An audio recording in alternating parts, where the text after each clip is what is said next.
Welcome to episode 12 of our weekly video podcast. This is a Denmark special. Prior to kickoff, we had a press conference with Scott Ruscoe at the impressive MCH Arena. Scott, following the first leg, you know exactly what the new Saints have to do tomorrow evening. Yeah, very much similar to how we set up and performed last week, really. You know, we can't... we're not in a position to just say, we'll put three forwards on the pitch, we'll go maybe a 4-3-3, we'll go and press them all over the place, and we'll just go and expect to, get goals back straight away. We're not naive enough to think that. So it'll be very similar. Whether we choose the same team, we're still deciding on. We'll train tonight just to see how a couple of the boys are, and then we'll make our decision tomorrow. So, we're in no rush. 24 hours time, we'll be in a positive frame of mind and make sure that we can give as good as a performance, if not better than last week.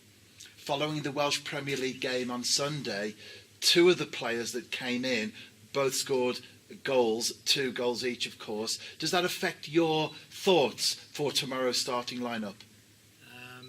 They're two entirely different competitions, so you've got to adjust your squad and your team accordingly. So, yes, obviously performances will stick in your mind, and you'll think that if certain players do well and come on or affect the game, then you're going to have a thought process of, should I start with them or should I use them as a sub? So, again, we'll do what's best for the team, and the squad as a whole will be used, etc. We've also got an important game on Sunday, which we have to look forward to as well. Going into tomorrow's game, of course, the pressure, some people would argue, would be on the Danes because they have a 2-0 lead. So in some ways that does make it a nothing to lose situation for the new Saints. Yeah, and the tie overall. If we were to win this tie, you've got to be honest with yourself and say how many people would put their hands up and say, yeah, I knew they'd beat them over 2 legs. We're always confident of our ability and how we play against the better European side. So we're not here to make the numbers up, but we're certainly at a position in the tie at 2-0 where if we get an away goal early on, anything can happen. It's up to us then to manage the game properly. You've already been involved against Midtjylland as a player way back. How do you see the new Saints progressing over that time as a club? Yeah, I think small steps every year. You try to improve. Look at our results. We've drawn, we've won games in Europe this time round. Yes, we've lost, but we've also gained momentum. We've gained experience. Players that haven't played in Europe before have took some valuable lessons from it. More experienced players have gained even more experience. So I think if you look at it, our performances, certainly some of our results have improved. We've gone through rounds. It's not an overnight success unless you've got multi-millions to put into our squad. Then it's not going to be overnight success. Look at Celtic last night, millions to spend, win the league every year, out of the Champions League. Against a side where probably on paper you'd expect a lot of top sides to beat. Didn't see the game, can't really comment on the opposition apart from on paper. So we're trying to make small steps and make sure that we are continually a gradual sort of improvement every time we make that Champions League or whether we turn up in the Europa League. I guess in many ways it's keeping the balance between confidence and realism. Yeah, I've talked about being an optimist and a realist and whatever.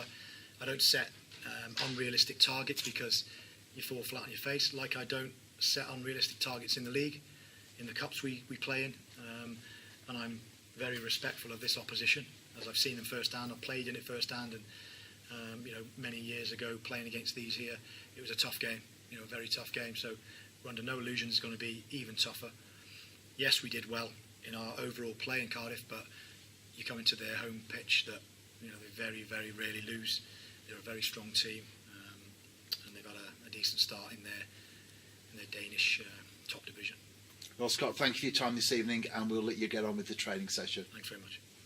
Well, we talk about specials as well as being a Denmark special. It's also a Scott Ruscoe special, because after the game we chatted with our manager on the pitch. Scott, disappointing night, of course, as far as the result goes, and out of Europe, but happy with the performance overall from the side this evening? Yeah, just sat in the dressing room, proud of the players, because the gap in everything that goes with it, the stadium, the budget, the players, is vast compared to what we're used to. Take nothing away from our players. We've had 6 great games. It's a learning curve. The experience that they've gained from that, the younger players, who this is their first taste of European football. And for the older players, because they want to grasp it and play in it as long as they can, for as many more years as they can. Because when it's gone, it certainly is gone. So I think the performance over these 2 legs, shows the grit, the determination, the willingness to want to play for each other, keep the opposition out when they're throwing balls in and putting set plays in that are very hard to deal with. And we often talk about team spirit as well, don't we? And one of the things that we can say this evening is, going 1-0 down on the night, the side bounced back. Yeah, you're always going to get chances. It's whether you can manage to get that goal. And great for Dean Ebby, 4 goals in 6 games.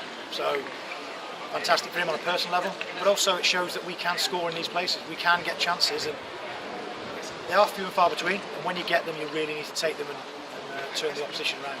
You can see it in the first half; they were a little bit frustrated. The fans were, and you could tell the management were. And I'm glad we've made a game. And as the second half wore on, nothing to lose. You made 3 substitutions, all attacking ones as well. Well, yeah, even with 20, 25 minutes to go, we always knew that Dean was excellent there in the first half. Come out in the second half, it was blowing a little bit, which is gone in because he does so much work. So I had to make the change. We were always going to anyway. I wanted to give Sis some minutes to see if he could get in behind them, and obviously put another striker on there with Curtis. So they're all attacking, and ones where they were positive, and see if we can get another goal. And we've talked to lots of Danish fans this evening, not because they won, but genuinely they had a lot of positivity towards the way that the new Saints played. We set ourselves up. We don't just bank up and not break anywhere. We're setting ourselves up to contain them and play on the break. We're not just getting it and booting up the pitch and hoping for the best. We're working our way out.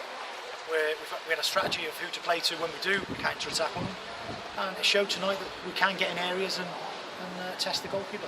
And finally, Scott, Europe may be over for another season at least, but the domestic competitions are well underway. Yeah. Ruscoe and Nomads on Sunday. Yeah, it's obviously Thursday night now, playing Sunday. Games come thick and fast, which you like really. You don't want to be missing too much football, and we're well into the season now. Pre-season we came back June the 3rd, June the 4th. We're over 9 weeks in, 9-10 weeks in, so we're at a good level. We just have to prepare properly. We have to rest up now, and it's going to be a tough game Sunday, so we'll have a look who needs a rest and who needs to start the game. And if we include the Iron Brew Cup, that's 4 domestic competitions to go at. Queen's Park at home in September.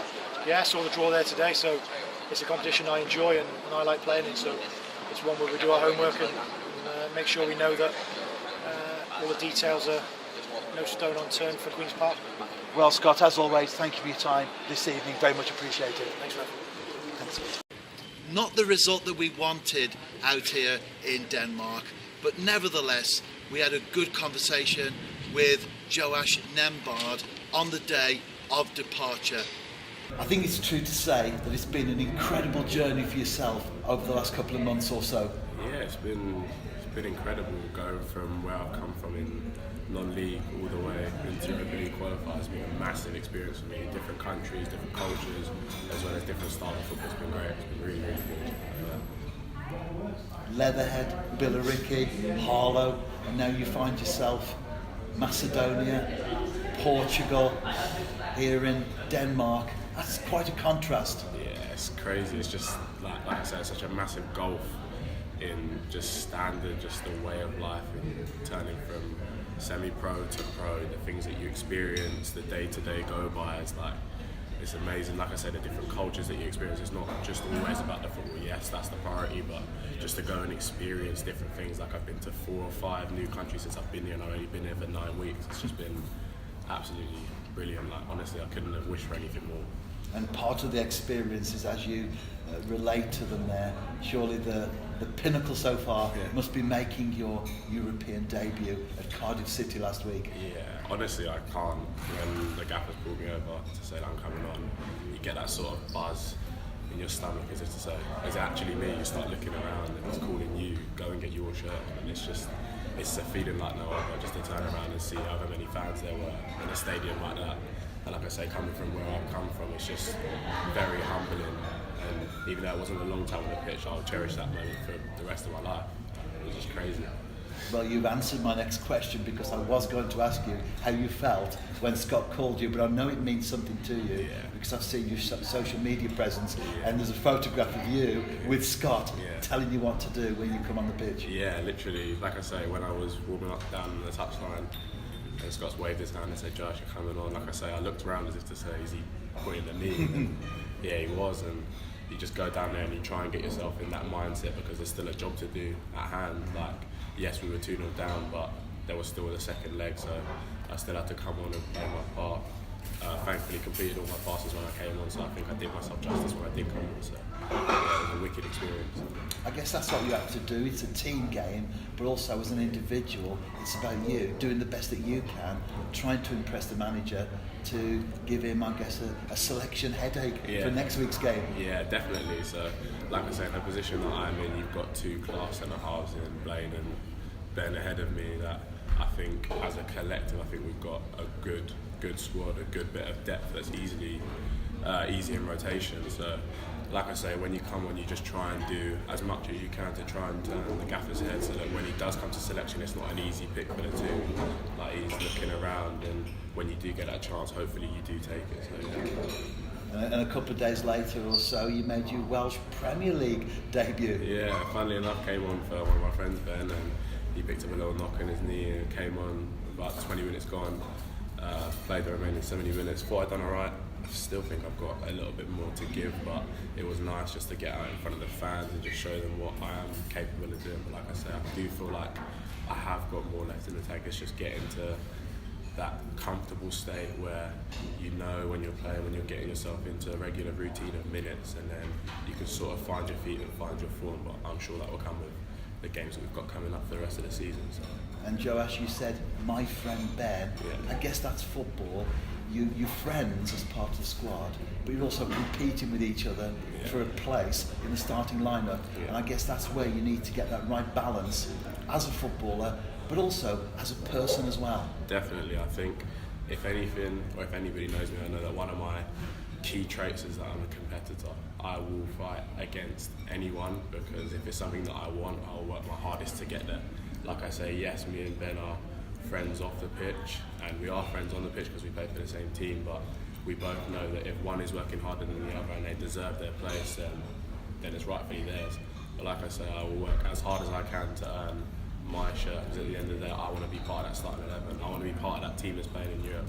I want to be part of that team that's playing in the Ivory Cup. I want to be part of all of these experiences. So if it means that I've got to work harder than somebody else and do things to get myself ahead of somebody, then yeah, I will. Well, Joash, it's been great to chat today here in Denmark, and not only to congratulate you on your European debut, JD Welsh Premier League debut, but also to get an insight into the psyche of a footballer. Yeah, thank you for that. Thank you for listening to our weekly podcast. We hope you've enjoyed it. Don't forget to check out our website, tnsfc.co.uk.